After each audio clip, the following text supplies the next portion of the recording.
I'm David Kerr and you are watching Shalom World News. Here are your latest news headlines from around the globe.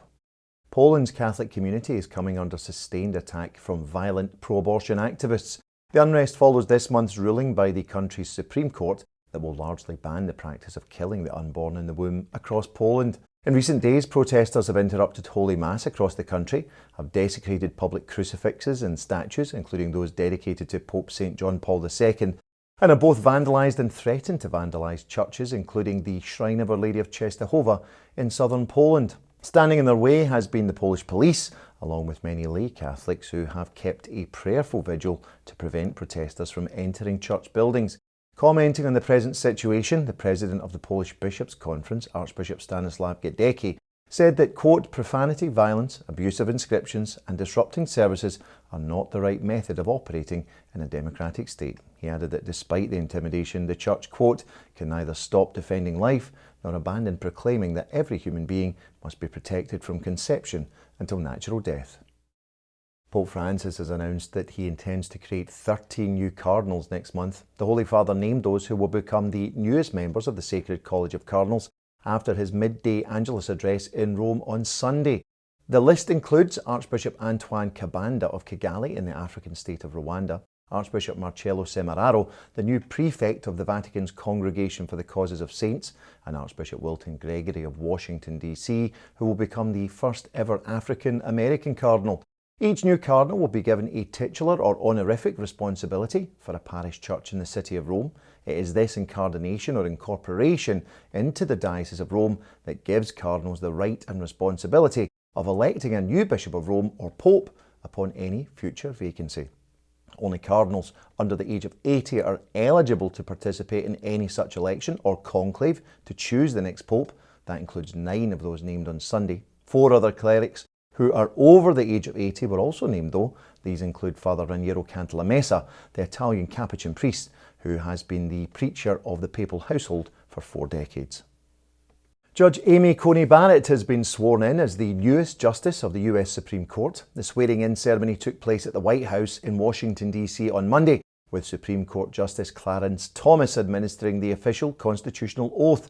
It followed the ratification of Judge Barrett's nomination by the US Senate earlier in the day by 52 votes to 48. Justice Amy Coney Barrett is a practicing Catholic, a mother of 7, and a member of the ecumenical charismatic group People of Praise.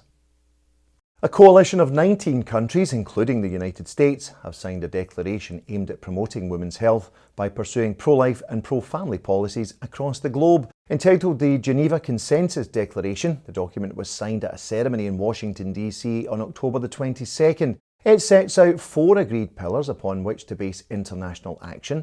They are better health for women, the preservation of human life, the strengthening of the family as the foundational unit of society, and the protection of national sovereignty in global politics.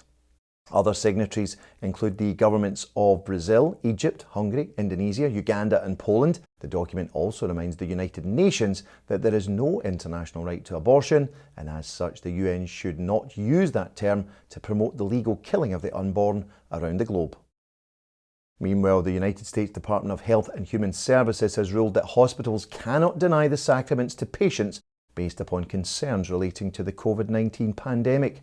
The decision was issued on October the 20th in response to complaints by 2 patients. In each case, the hospital in question had cited COVID-19 protocols in order to deny a request for a priest to visit in order to administer a sacrament, in one case baptism, and in the other the anointing of the sick. The US Health Department's Office for Civil Rights has now ruled that those incidents should not have occurred. They will now ensure that all patients will have access to the sacraments in a way that both respects religious liberty and the highest standards of infection control. The decision has been welcomed by the chairman of the US Bishops' Committee on Religious Liberty, Archbishop Thomas Wensky of Miami, who stated that, quote, a true understanding of human well-being accounts, as Jesus did, for the health of both body and soul. The Catholic bishops of France have been offering prayers for the repose of the soul of Samuel Paty, the French schoolteacher who was beheaded this month after showing cartoons of the Prophet Muhammad to his students.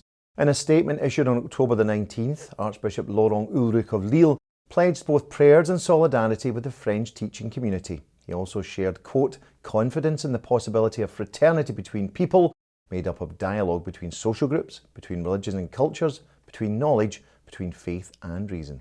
Archbishop Ulrich also noted that education is essential for humanity to prevail over evil. 47-year-old Samuel Paty was a history and geography teacher in a middle school located in the suburbs of Paris. His killer, presumed to be an Islamist jihadist, was shot dead by police following the fatal attack on October the 16th. Subsequently, 7 people have been charged in connection with Mr. Paty's death. Finally, the Church in the Holy Land has a new man at the helm after Pope Francis appointed a new Latin Patriarch of Jerusalem. He's Archbishop Pier Battista Pizzaballa, who has been acting as the Apostolic Administrator or caretaker of the diocese since it fell vacant in 2016. The 55-year-old Italian Franciscan cleric has served in the Holy Land for the past 3 decades. The Latin Patriarch of Jerusalem has responsibility for the Church in Israel, the Palestinian territories, Jordan and Cyprus. The see was originally established in 1099. After several centuries in exile, a resident Latin Patriarch was re-established in 1847 by Pope Pius IX. Well, that's all for now. Do join me next time for some more news headlines from around the globe. Until then, may God bless you. Shalom.